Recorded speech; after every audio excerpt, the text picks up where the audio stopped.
Hey guys, welcome to this week's show. We've got what I think is a really fun one. I've always enjoyed these hit list segments. I remember way back in the day when I started working for Midwest Whitetail, Winky would have his segments that were 15 to 20 bucks long. And although maybe not the most relatable, they were fun and they were some of my favorite episodes. Seeing which deer he was chasing, the history, how he thought he'd figure them out. So that's what we're gonna do this week with our core team. Everyone's gonna talk about their top couple bucks and how they think they can catch up to them. So hope you enjoy it. We're gonna start with Mike. Hey guys, well, as you can see, we've had some luck. In the youth season, Bella was able to take this great buck yesterday evening with this cold front moving through Iowa. It's a great 5.5-year-old, big framed 8-pointer that we have some history with. And I couldn't be more proud as a dad. She did great in the blind, and we can't wait to bring this hunt to you guys. It's gonna be on one of the main shows in the next coming weeks. On this week's show, we're covering our top hit list bucks for the year, and I don't really have a lot to update you guys since my last time I talked to you a few weeks ago. On the home farm here, I'm gonna be chasing that buck named Chubbs. I'm still not certain, how much he's gonna be in the farm once season opens. My last picture of him was September 12th, and I had him on the 8th, and I had him on camera shedding on the 1st. And so he's kind of sticking to that pattern where he's every week or so, but now it's been 11, 12 days. So we will see. Most of my strategy is based off of last year's photos of him, and he was really hanging around the cherry tree through the end of October and late November, and I'm hoping he does that same thing. So my strategy going into the year is, keep following the cameras, and we'll see what pattern emerges as they really start hitting scrapes and things start approaching that pre-rut phase. My best chance of catching up with him is definitely going to be at the cherry tree. I feel that's been the only camera he's been on, and then possibly down below that setup down on the creek. During the rut, a lot of bucks run up and down that creek, and so we'll be looking to hunt that area. It's an area of the farm that I haven't hunted a lot, and then also on the new piece of property that I got last year that neighbors this one, where the cherry tree stand is in that fence line, if you guys remember. There's some areas in that farm that I potentially could catch up with him too. So we'll be exploring some new areas of the property and really strategizing to catch up with Chubbs once season opens up. On the river bottom farm, Dak has not showed up yet. He was not on this last card pull. I'm still holding out that he's gonna show up here in the next couple of weeks. There's no reason to think he's dead. We found a shed off of him, and he was in great healthy shape at the end of last year. He's gonna be my #1 target, and so hopefully he shows up here pretty soon. We'll keep you guys posted as that unfolds, and looking forward to the season. Good luck to you guys on opening weekend. Welcome back to my house, guys. This should be a fun segment. We're going to talk about the hit list today. So before we get started on that, I wanted to show you this buck. If you guys remember back to 2018, a buck I named Trey. It was on the intro to the show. It took me 2 years to find it. Actually, some guys came down from Midwest Whitetail, helped me shed hunt. He was laying about 300 yards from the house all that time. We looked and looked for him, but he was laying in the bottom of a ravine. He goes about, I think it's 211, either 211 or 208 here, 22 scoreable points. Never even got to hunt him. I thought he was an EHD kill at the time, and sure enough, he was laying in the bottom of a ravine, right in that water depression, so I imagine he was. You can see how sharp all of his beadwork and stuff is. Definitely died early. I think September 1st was the last picture I had of him. I've been doing these boards for about 10 years now. I started doing these with my daughter Paige. It was kind of fun, something for us just to do together. These are kind of in order. This first one I'd like to get is that Wolverine buck. If you guys remember that one from 2 or 3 years ago, we named that one on the show on a blog. And I don't know, he might die of old age before I get him, but he's on the list. We've got a little different setup for him this year, so we're going to hunt him down in the clover where I always have, but then we also put corn to the south so we can hunt him on a north wind. We can hunt that corn, or anything on a west we can hunt down in that clover. So he's been pretty consistent down there.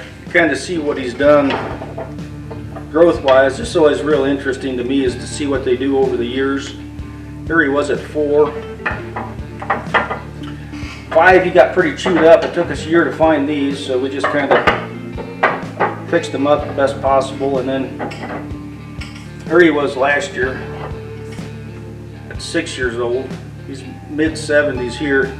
And this year he's actually a little bit smaller. These daggers out the front are shorter, brows are a little shorter, and he lost this G4, but frame-wise, I'd say he's about the same, and mass, he's at least as good, maybe a little heavier. So he should be a fun one to hunt.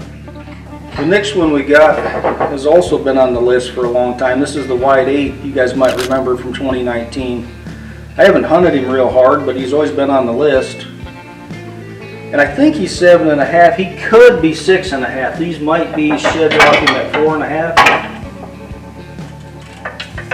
Might be 4.5 here, then 5.5 last year, and 6.5 here. But he's been pretty consistent down in one particular area. We should have a real good chance of getting him.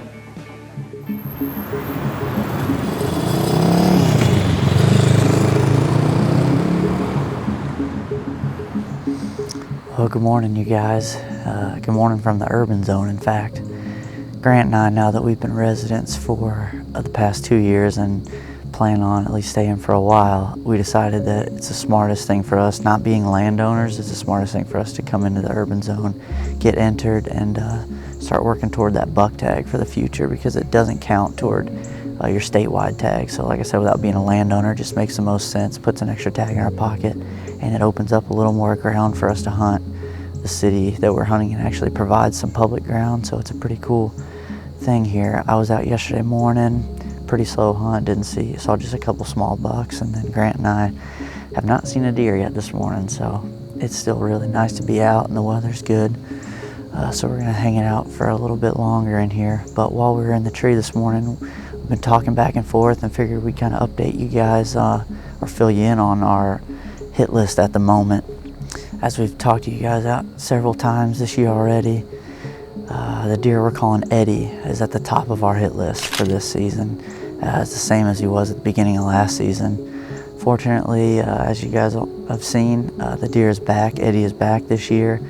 Made a really nice jump through a drop tine. Just one of the coolest looking deer I've ever had the opportunity to hunt. So very grateful for that, and really hopeful that we'll be able to seal the deal on him this year. We're super excited. This cold front that's come through these last couple of days that I've been sitting through in the urban zone is just beautiful. It makes you really start feeling like fall. So we're hoping that we can get a couple does down the rest of the week, and then we're really looking forward to that opener. Another deer that we're really excited to see this year is a deer that we call Davey Jones. And we've talked about him a few times on the show, but it's a deer that showed up in October last year.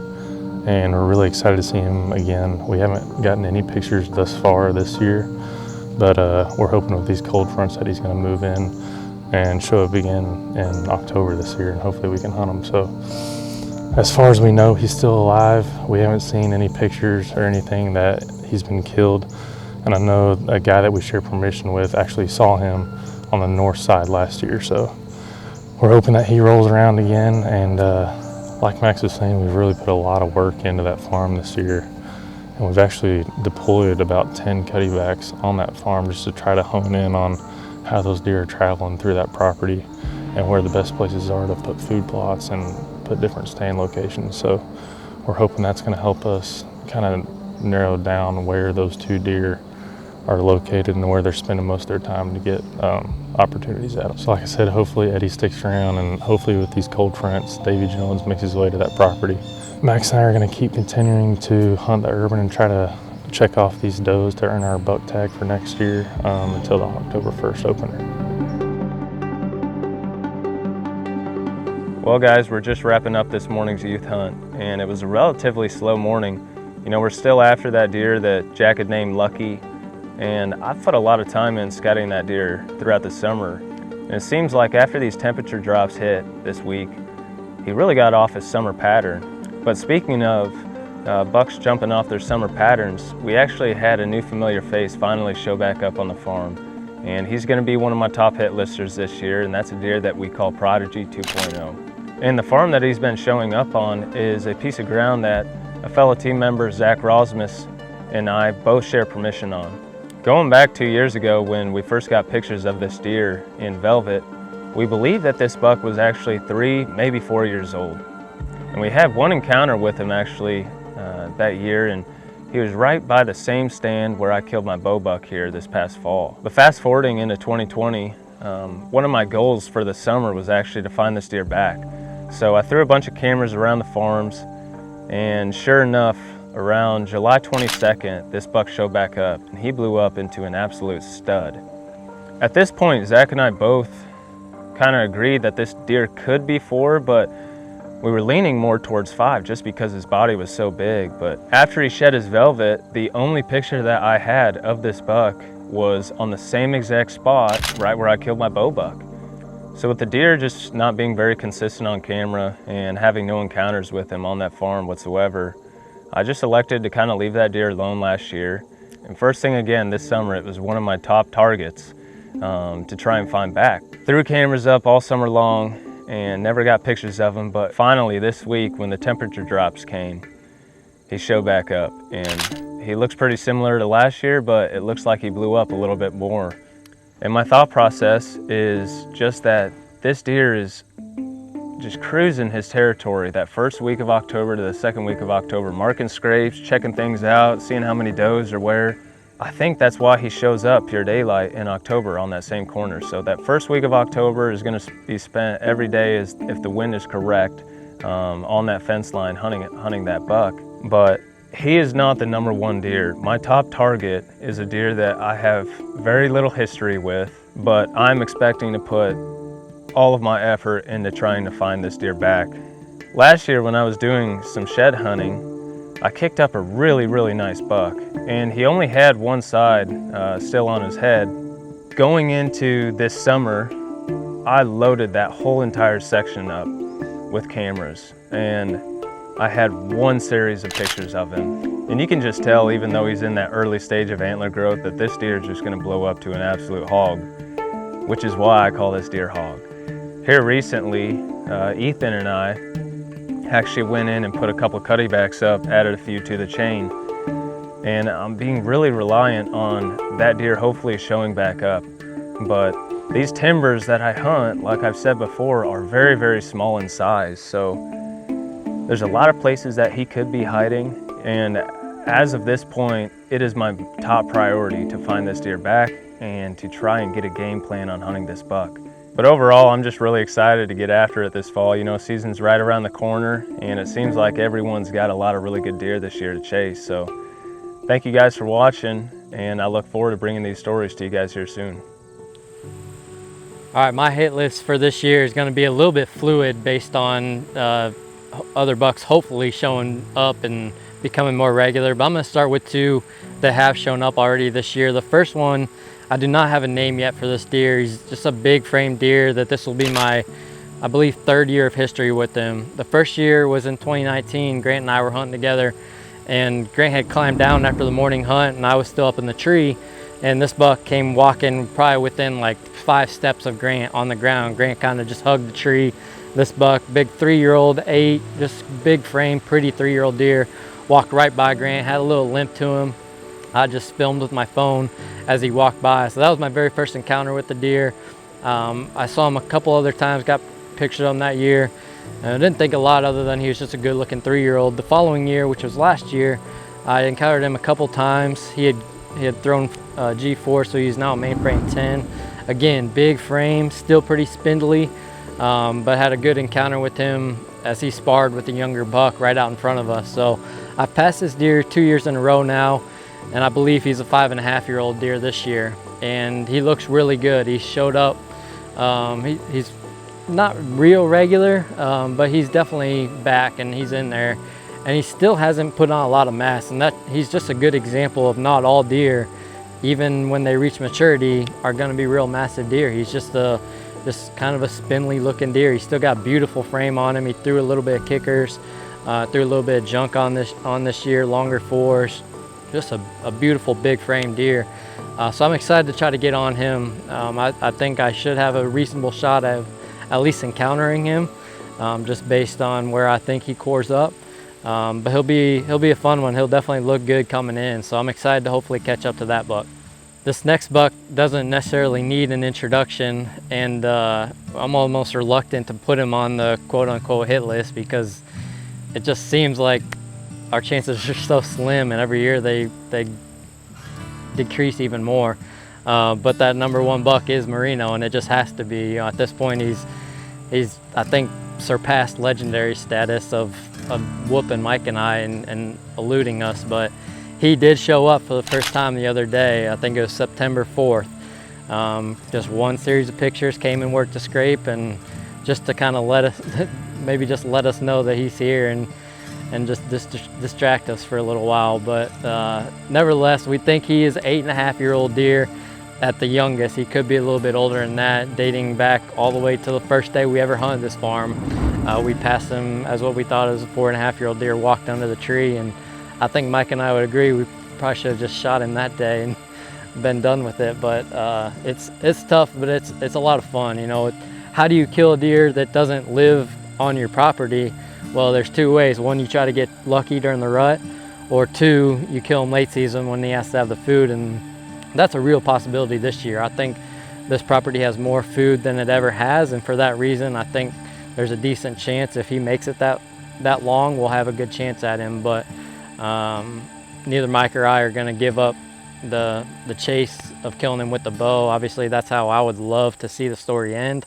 He's just it's just cool having that much documented history with a single deer, and he's been a fun but frustrating one to hunt for sure. So the story of Marino continues. He looks good. I think it's probably his best rack he's ever grown, to my knowledge, as an 8.5-year-old or older deer. So that was cool to see. Threw some character on. It looks big, healthy, giant body on him. Hopefully we'll get to see him in person sometime soon. So good to see him back. That is probably the #1 buck by default on my list this year. Hopefully you guys enjoyed this week's hit list episode. I know personally I'm excited to follow along with all these stories. To me, that's a lot of the fun, is choosing these specific deer and trying to learn as much as you can about them and figure them out. So we'll bring these stories to you on this channel, on the daily channel, and as always, show you the story all the way through. So thank you guys for watching. We'll see you next week.